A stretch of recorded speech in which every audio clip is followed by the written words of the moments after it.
Taking charge of the Currie Cup final next week will be Craig JOUBERT. The 32-year-old former corporate banker is one of the IRB's 20 elite panel referees, but keeping pace with the speed of the modern game is becoming ever more demanding. I think the game's changed enormously in the last 12 months. The game's got a lot quicker. The players that I've spoken to have said to me that they've had to raise their fitness levels because the game's so quick now. And so I guess it follows that as referees, we've also had to raise our fitness levels. And as with the players, a large part of his week is spent in the gym. But if you think some referees still look a little portly around their chests, don't blame the diet. The IRB have provided us with a very fancy GPS system, which has been a really valuable training tool for us to use. And basically what it is, it's just a little a cell phone-like device, or cell phone-sized device that slips into a little pocket in our undervest. And it just tracks how far we're running during a game, how fast we're running during a game, what your heart rate's going to, your body load, so how tough physically the game is for you. And why it's been so valuable for us is that you've really been able to structure your training according to match day situations. The new law interpretations have without doubt helped to speed up the game, and the top referees have had to adapt their training programs to keep up with the play. But that's surely a small price to pay for having the best seat in the house at the world's biggest games. The Super 14 final in Soweto this year between the Bulls and the Stormers was just a really, really quick game of rugby. And I probably thought at the end of that game, wow, it can't get quicker. And then a few weeks later, I refereed a Bledisloe Cup Test match between Australia and New Zealand in Melbourne.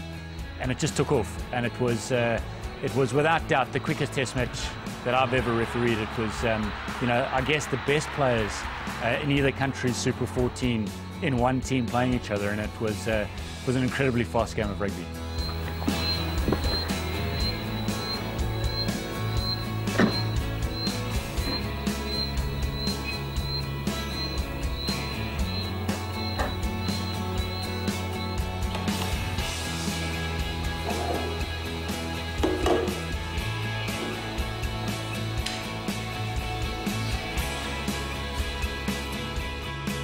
So I'm in the program here that is the software for this GPS system, and I've plugged it in and downloaded the information onto the program. And just as an example, this was the Six Nations game I did this year between Ireland and Wales at Croke Park. And on this screen over here, which is basically just a summary screen, you can see there that I've run about 9,000 meters in this game.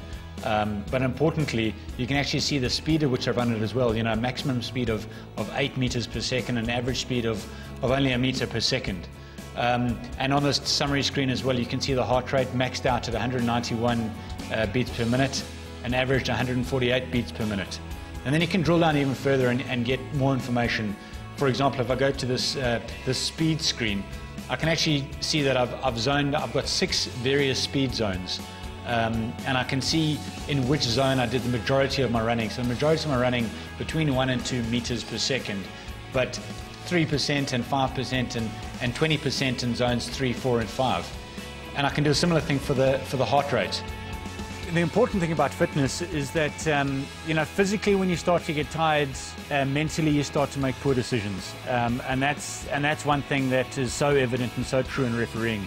And so, from a physical perspective, I guess we want to put ourselves in a situation that physically our bodies aren't breaking down in that 80 minutes.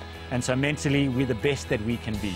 And I think that's why we place such a high emphasis on maintaining fitness and really making sure that we train hard, so that when you walk away after Saturday, you know that at the end of the game, physically your body's good and your mind is as strong as it possibly can be in what is a pretty stressful and pressurized environment.